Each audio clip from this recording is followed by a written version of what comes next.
इस वीडियो में हम पढ़ रहे हैं क्लास 8 के पॉलिटी के चैप्टर नंबर 1 को, जिसका नाम है द इंडियन कॉन्स्टिट्यूशन। और इस चैप्टर में हम पढ़ने वाले हैं इंडियन कॉन्स्टिट्यूशन के बारे में। और यह है वीडियो नंबर फर्स्ट इस चैप्टर का।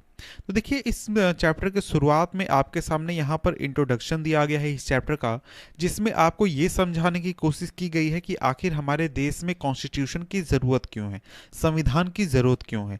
किसी भी समाज को चलाने के लिए या फिर किसी भी देश को चलाने के लिए या फिर किसी भी और जगहों पर हमें नियम कानून की क्यों ज़रूरत होती है, इस चीज़ को यहाँ पर समझाने की कोशिश की गई है। तो आइए हम इस इंट्रोडक्शन को देखते हैं और इसके ज़रिए इस चीज़ को समझने की कोशिश करते हैं। तो देखिए, यहाँ पर सबसे पहले बात की गई है फुटबॉल की, जो कि एक खेल है जो कि आपने भी खेला है, मैंने भी खेला है, और अगर आपने नहीं खेला तो इसको देखा होगा, सुना होगा। और जैसा कि इस खेल का नाम है, इस खेल में हम जो हैं वो जो खिलाड़ी होता है वो अपने पैरों से फुटबॉल को टच करता है और उसको मारता है, उसके ज़रिए खेलता है। और रूल्स के अनुसार अगर जो बॉल है वो किसी भी प्लेयर के हाथों को टच करती है तो इसको फॉल माना जाता है, गोलकीपर को छोड़कर, तो इसको फॉल माना जाता है। लेकिन अगर आप बात कर लें कि अगर कोई खिलाड़ी है वो या फिर सभी खिलाड़ी बॉल्स को पकड़ना शुरू कर दें या फिर बॉल्स को हाथों के जरिए पास करना शुरू कर दें, तो क्या उसे हम फुटबॉल कहेंगे? नहीं, उसे हम फुटबॉल नहीं करेंगे। उस समय हम कहेंगे कि वो फुटबॉल नहीं खेल रहे हैं, जो प्लेयर्स हैं, जो खिलाड़ी हैं, वो फुटबॉल नहीं खेल रहे हैं बल्कि कुछ और खेल रहे हैं। उसी तरीके से दूसरे भी आपको गेम्स है, जैसे कि हॉकी, क्रिकेट या फिर और भी दूसरे गेम्स, उनका भी अपना एक रूल्स एंड रेगुलेशन होता है, जिसके जरिए उस खेल को खेला जाता है। और ये सभी जो रूल्स एंड रेगुलेशन है, ये सभी खेलों को एक दूसरे से अलग करते हैं।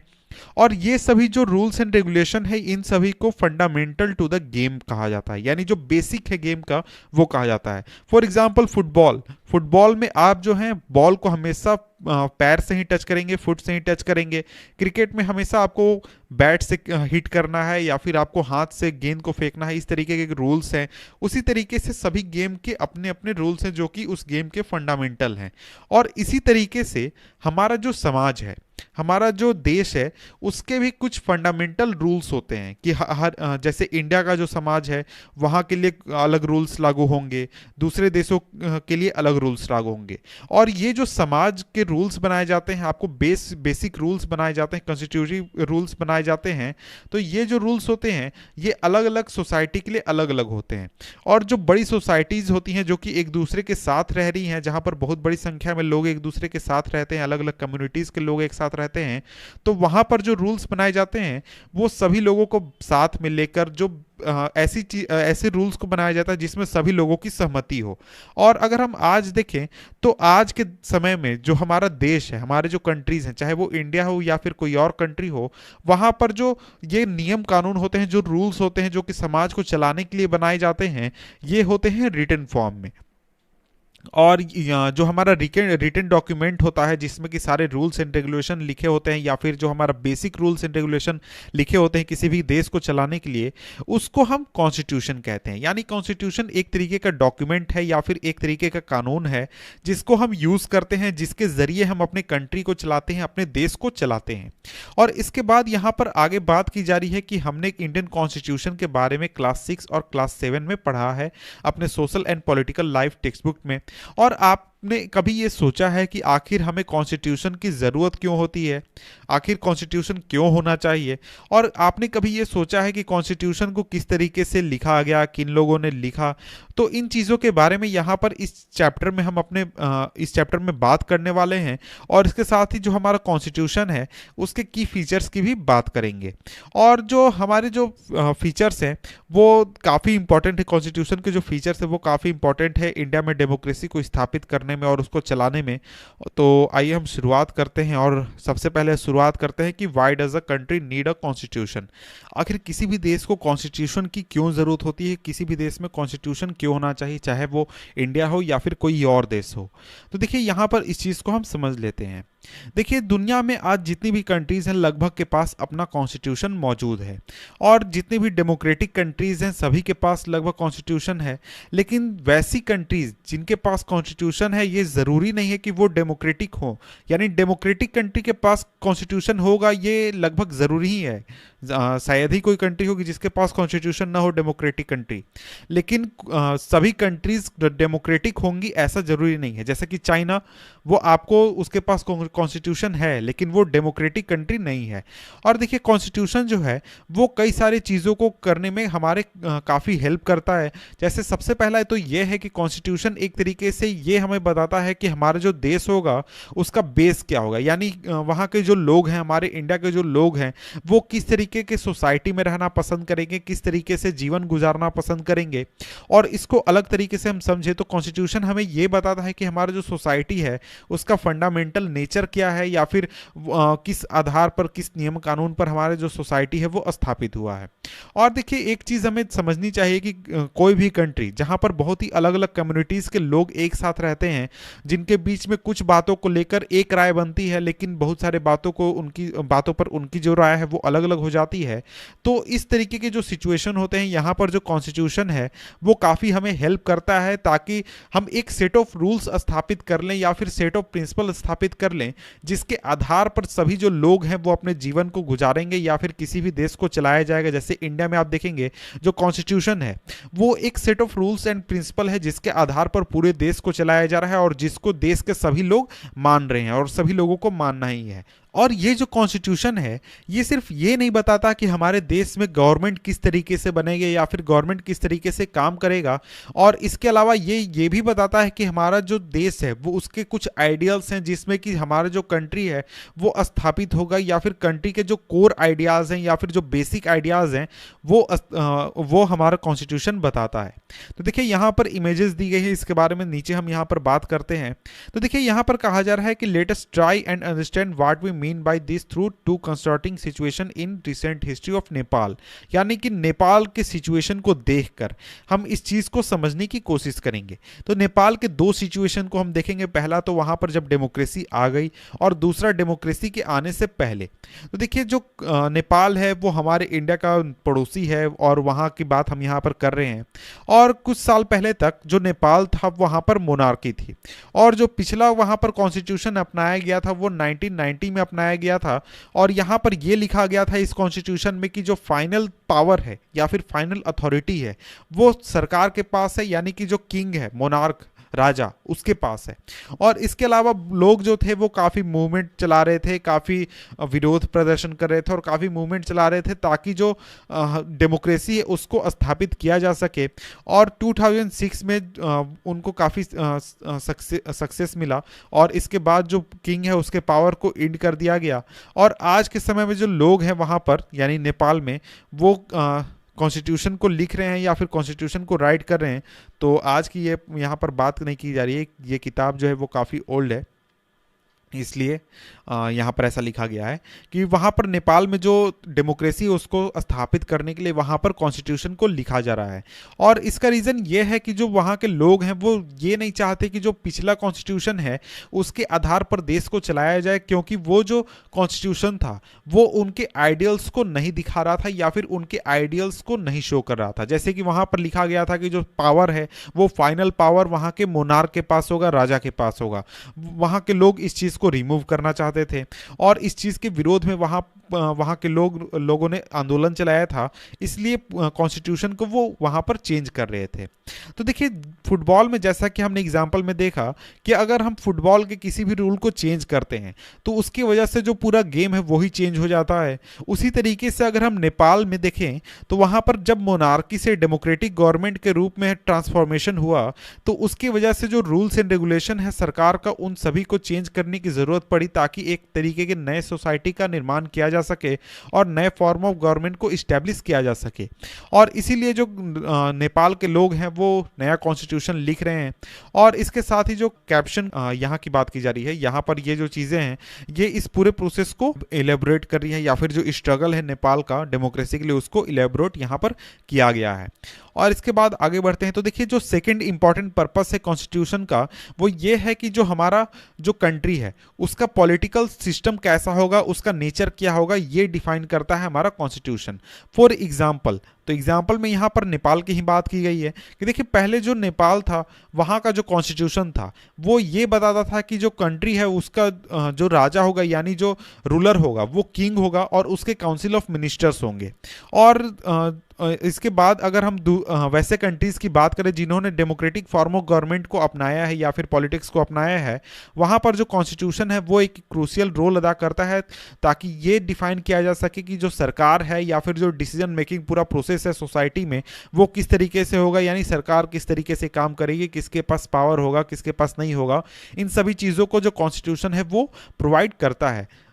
और इसके बाद अगर हम बात करें किसी भी डेमोक्रेसी में जहाँ पर डेमोक्रेसी स्थापित है, हम अपने लीडर्स को चुनते हैं और ताकि वो हमारे बदले में जो हमारी पावर है उसको एक तरीके से शो कर सकें या फिर यूज़ कर सकें।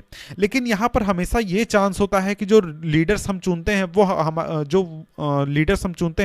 वो पावर्स को मिसयूज़ करें या फिर अपने अथॉरिटी को मिसयूज़ करें। और इस कंडीशन में भी जो कॉन्स्टिट्यूशन है वो हमें काफ़ी हेल्प करता है, क्योंकि जो कॉन्स्टिट्यूशन है वो एक तरीके का सेफगार्ड प्रोवाइड करता है ताकि जो रूलर्स हैं या फिर जो लीडर्स हमारे द्वारा चुने गए हैं वो अपने अथॉरिटी को मिसयूज़ ना करें और मिसयूज़ करने से बचें या फिर उनको मिसयूज़ करने से हमारा जो कॉन्स्टिट्यूशन है वो रोकता है। इस तरीके के अथॉरिटी के मिसयूज़ की वजह से हमें काफ़ी ज़्यादा इनजस्टिस झेलना पड़ सकता है या फिर देखना पड़ सकता है। और नीचे यहाँ पर एक डेमोन्स्ट्रेशन दिया गया है, एक क्लासरूम के बारे में बताया गया है जिसके ज़रिए इस चीज़ को समझाने की कोशिश की गई है। तो इसको आप खुद से पढ़ लें। तो यहाँ पर सिंपली मैं शॉर्ट में समझाऊँ तो यहाँ पर कहा एक लड़का है जो कि क्लास का मोनीटर है और एक क्लास का लड़का है। जो मोनीटर है वो काफ़ी बुली टाइप का है, वो दूसरों को परेशान करता रहता है और वो झूठ मूठ का मैम से एक लड़के की शिकायत कर देता है। तो इस तरीके से हम समझ सकते हैं कि आपने भी अपने क्लास में इस तरीके के प्रॉब्लम्स कई बार देखे होंगे कि कई लड़के जो हैं वो झूठी शिकायत कर देते हैं। और कई बार ऐसा होता है कि मॉनिटर्स जो होते हैं जो क्लास को संभाल रहे हैं या फिर देख रहे हैं वो झूठी शिकायत कर देते हैं। तो वहाँ पर क्या हो रहा है, वहाँ पर अथॉरिटी का मिसयूज़ हो रहा है। तो इस तरीके से हम समझते हैं एग्जाम्पल के जरिए कि अथॉरिटी का मिसयूज़ कैसे हो सकता है। और देखिए इसके बाद अगर हम आगे बढ़ें तो यहाँ पर कहा जा रहा है कि in democratic societies the constitution often lays down rules that guard against this misuse of power by our political leaders. यानी डेमोक्रेटिक सोसाइटीज जो हैं वहाँ पर कॉन्स्टिट्यूशन जो है वो कई बार नियम कानून ऐसा रखता है ताकि जिसके जरिए जो मिसयूज है पावर का उसके जरिए लोगों को बचाया जा सके। यानी जो पॉलिटिकल लीडर्स हैं वो अपने पावर्स का मिसयूज ना करें, उसको रोकने के लिए भी कॉन्स्टिट्यूशन में नियम कानून लिखे होते हैं। और अगर हम इंडियन कॉन्स्टिट्यूशन की बात करें तो इंडियन कॉन्स्टिट्यूशन में फंडामेंटल राइट्स दिए गए हैं जो कि लोगों को बचाते हैं इस तरीके के पावर के मिसयूज से। और इसके बाद यहाँ पर आपने क्लास 7 में पढ़ा ही होगा एक दलित राइटर के बारे में, ओम प्रकाश वाल्मीकि के बारे में, जिसमें कि आपको उसके प्रॉब्लम्स के बारे में वहाँ पर बात की गई है कि किस तरीके का डिस्क्रिमिनेशन उसको झेलना पड़ा था क्योंकि वो दलित था। और इसके अलावा आपने देखा कि जो इंडियन कॉन्स्टिट्यूशन है वो किस तरीके से गारंटी करता है राइट टू इक्वालिटी सभी लोगों के लिए। यानी कि जितने भी लोग हैं, जितने भी सिटीजन्स हैं देश के, उनके बीच डिस्क्रिमिनेशन नहीं किया जा सकता है, चाहे वो रिलीजन के आधार पर हो, रेस के आधार पर हो, caste, gender, place of birth, इस तरीके की किसी भी चीज़ के आधार पर हम डिस्क्रिमिनेशन नहीं कर सकते हैं। और जो राइट टू इक्वालिटी है वो एक फंडामेंटल राइट है जिसको गारंटी किया गया है हमारे इंडियन कॉन्स्टिट्यूशन द्वारा। और इसके जरिए लोगों के जो अधिकार हैं उनको बचाया जाता है या फिर रोका जाता है। और इसके अलावा दूसरा जो इंपॉर्टेंट फंक्शन है कॉन्स्टिट्यूशन का वो ये है कि जो डेमोक्रेसी है उसमें जो डोमिनेंट ग्रुप है वो अपने पावर को यूज़ ना करे दूसरे या फिर लेस पावरफुल जो लोग हैं उनके खिलाफ या फिर जो लेस पावरफुल ग्रुप्स हैं उसके खिलाफ। तो यहाँ पर एक स्टोरी बोर्ड दिया गया है जिसमें कि एक क्लासरूम के सिचुएशन के जरिए इस चीज़ को समझाने की कोशिश की गई है। तो यहाँ पर बॉयज़ हैं और गर्ल्स हैं, गर्ल्स की संख्या कम है, बॉयज़ की संख्या ज़्यादा है। और बॉयज़ जो हैं वो हमेशा अपनी मर्जी चलाने की कोशिश करते हैं और बॉयज़ की मर्जी है कि उनको क्रिकेट खेलना है, लेकिन जो गर्ल्स हैं वो बास्केटबॉल खेलना चाहती हैं। तो इस तरीके की सिचुएशन को डेमोक्रेसी के जरिए टीचर ने सॉल्व करने की कोशिश की कि जिसकी संख्या ज़्यादा वो उसकी बात को माना जाएगा। तो इस कंडीशन में बॉयज़ की बात को माना गया क्योंकि उनकी संख्या ज़्यादा थी। और यहाँ पर जो गर्ल्स थी वो परेशान हो गई कि उनकी बात को नहीं माना जा रहा है या फिर उनकी बात को कैसे माना जाए, इसके बारे में वो सोचने लगी कि ऐसा क्या रास्ता हो जिसके ज़रिए हमारी बात को भी सुना जाए। तो इसके बाद अब हम आगे देखते हैं।